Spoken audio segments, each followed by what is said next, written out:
কলকাতা এয়ারপোর্টের রানওয়ে সম্প্রসারণে মসজিদ সরানোর পরিকল্পনা। রানওয়ে থেকে মাত্র 165 মিটার দূরে মসজিদ সরানোর প্রক্রিয়া শুরু। বন্ধ নামাজ। বিমানবন্দরের ভিতরে বাকরা মসজিদে নামাজ বন্ধ।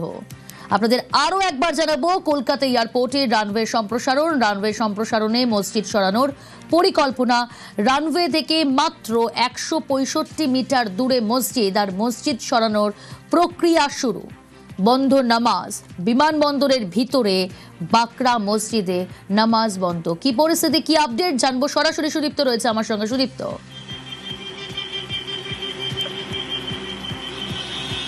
দেখো প্রিয়াঙ্কা, এই মুহূর্তে আমি রয়েছি বাকরা বসিরপাড়া MS সরণিতে। যেটা বিষয় হচ্ছে আমার ঠিক পিছনের দিকে যেটা দেখাবো, যে এই যে গেট তুমি দেখতে পাচ্ছ, আমার ক্যামেরা পার্সন পিন্টু সেই ছবি দেখাচ্ছে। এই গেটটি থেকেই কিন্তু 150 মিটার দূরত্বে এই বাকরা মসজিদ, এয়ারপোর্ট যে রানওয়ে রয়েছে সেইখানে কিন্তু অবস্থিত। অর্থাৎ রানওয়ে থেকে 165 মিটার দূর এবং এই পাঁচিল থেকে 150 মিটার দূরেই এই বাকরা মসজিদটি রয়েছে। এবার বিষয় হচ্ছে, গতকালই মুখ্যমন্ত্রী জানিয়েছিলেন যে আন্তর্জাতিক ক্ষেত্রে এই একটা আন্তর্জাতিক বিমানবন্দরের মধ্যে যদি একটা এরকম মসজিদ থাকে, তাহলে পরে আন্তর্জাতিক ক্ষেত্রে নিরাপত্তার একটা বিঘ্নিত হওয়ার বিষয় রয়েছে। এই বিষয়কে মাথায় রেখে যেটা জানা যাচ্ছে যে শনিবার থেকেই এই যে নামাজ পড়ার বিষয়টি, অর্থাৎ এই বাকরা মসজিদে যাওয়া এবং সেখানে নামাজ পড়ার বিষয়টি কিন্তু বন্ধ করে রাখা হয়েছে। অর্থাৎ এয়ারপোর্ট অথরিটি বারণ করেছেন যে বিষয়টা, যে এই গেট দিয়ে শুধুমাত্র আধার কার্ড দেখিয়ে তারা পৌঁছে যেতেন এই ভেতরে। এখানে একটা বাস রাখা থাকতো, বাসে করেই 150 মিটার দূরত্বে তারা পৌঁছে যেতেন। এখানে একটা ডোরবেল রয়েছে, ডোরবেল যদি এখানে অন করা হয় তাহলে পরেই নিরাপত্তা রক্ষীরা আসবেন এবং তার আধার কার্ড নেবেন এবং আধার কার্ডের যে নাম্বার সেটা লিখে থাকেন এবং তারপর তাদেরকে প্রবেশ করতে দেওয়া হয়। এই বিষয়টিকে সামনে রেখে যেমনটা গতকাল মুখ্যমন্ত্রী জানিয়েছিলেন যে আন্তর্জাতিক ক্ষেত্রে একটা নিরাপত্তা বিঘ্নিত হওয়ার বিষয় রয়েছে, তাই এই বিষয়কে মাথায় রেখে মনে করা হচ্ছে যে তাহলে এবার স্থানান্তরিত করা হতে পারে এই মসজিদটি, এমনটাই পরিকল্পনা করছে এয়ারপোর্ট অথরিটি। তার কারণ বেশ কিছু জিনিস দেখা যাচ্ছিল যে রানওয়ে, সে রানওয়ে সেকেন্ডারি রানওয়ের ক্ষেত্রে বেশ কিছু জিনিস, কাজের যে জিনিসপত্র বা পর্যবেক্ষণ, এই সমস্ত কিন্তু দেখা গিয়েছিল। তাই মনে করা হচ্ছে এবার হয়তো, যা দীর্ঘ কয়েক দশক ধরে হয়নি, আন্তর্জাতিক করে তোলার ক্ষেত্রে, অর্থাৎ কলকাতা বিমানবন্দরকে প্রকৃতপক্ষে আন্তর্জাতিক বিমানবন্দর করে তোলার ক্ষেত্রে এবার পদক্ষেপ করতে চলেছে এবং এই পদক্ষেপে পরিকল্পনা করা হচ্ছে। প্রিয়াঙ্কা, বেশ।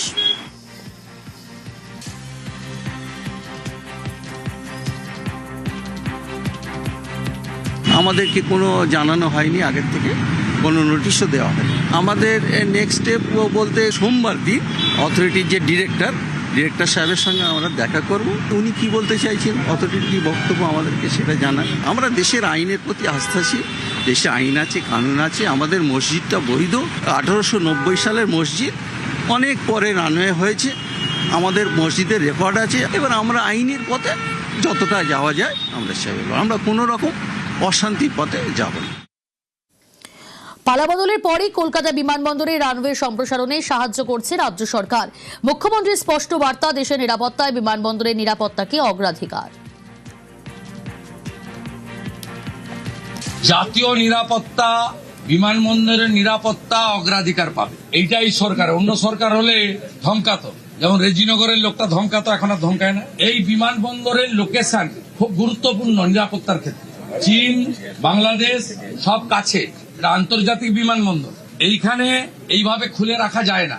আমরা তো ধর্ম পালনে কাউকে বাধা দিইনি। বকরি ঈদও করেছেন, পশু হত্যা আইন মেনে করেছেন, মহরমেও বেরিয়েছিলেন অস্ত্র বাড়িতে রেখে, কোনো অসুবিধা নেই। ভদ্র থাকবেন, আইন মেনে চলবেন, ডিজে থেকে দূরে থাকবেন, নিজের ধর্ম নিজে পালন করবেন, অন্যর কানে গিয়ে ফুফু করার দরকার নেই, সব ঠিক চলবে, সুন্দর চলবে। আর বন্দে মাতরমটা গাইতে হবে, ঠোঁট না নাড়ালে হবে না, আমরা লক্ষ্য রাখছি।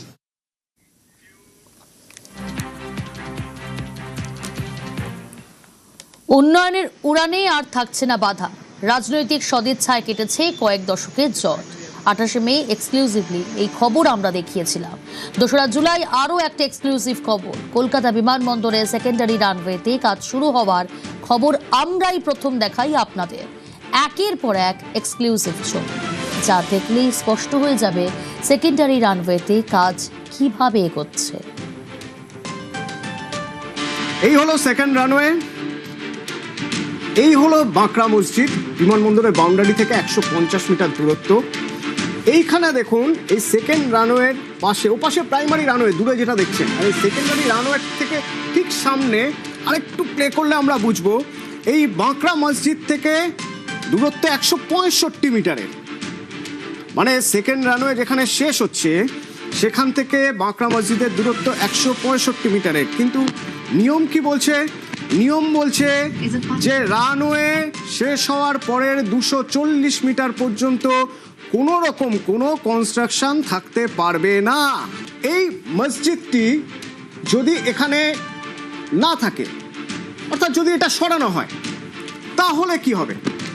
প্রাইমারি রানওয়ের পাশে সেকেন্ডারি রানওয়ে, যেটা প্রাইমারি রানওয়ের মতোই লম্বা, মাঝখানে মসজিদ নেই, কিন্তু সেকেন্ডারি রানওয়ে থেকে বাঁকড়া মসজিদের দূরত্ব 165 মিটার। মসজিদের ঠিক কাছ পর্যন্ত, ঠিক কাছেই সেখানে রানওয়ে বাড়ানোর কাজ চলছে, সেখানে মাটির স্তূপ রাখা রয়েছে। এক্সক্লুসিভ ফুটেজ, কাজ শুরু হয়ে গেছে, উন্নয়নের উড়ানের লক্ষ্যে কাজ শুরু হয়ে গেছে। কয়েক দশকের জট কেটেছে রাজনৈতিক সদিচ্ছায়। সেকেন্ড রানওয়ে আরো লম্বা করার কাজ শুরু হয়ে গেছে। মসজিদটি সরলে প্রকৃত অর্থেই আন্তর্জাতিক হবে কলকাতা বিমানবন্দর। দেখুন, ঠিক এইরকম ভাবে সেকেন্ড রানওয়েতে তাহলে কি হবে? বড় যাত্রীবাহী বিমান নামায় আর কোনো বাধা থাকবে না। বোয়িং 787, এয়ারবাস A330 নামতে পারবে। দিল্লি, মুম্বাই, বেঙ্গালুরু, হায়দ্রাবাদ, কোচিকে টক্কর দেবে কলকাতা। তাই সেকেন্ড রানওয়েকেও বিশ্বমানের করার কাজ শুরু হয়ে গেছে। আগে থেকেই কাজ কলকাতা বিমানবন্দর কর্তৃপক্ষ এগিয়ে রাখতে চাইছে, কারণে দেখতে পাওয়া যাচ্ছে যে একাধিক প্ল্যাটফর্ম তারা সেগুলো এখানে নিয়ে গিয়েছে।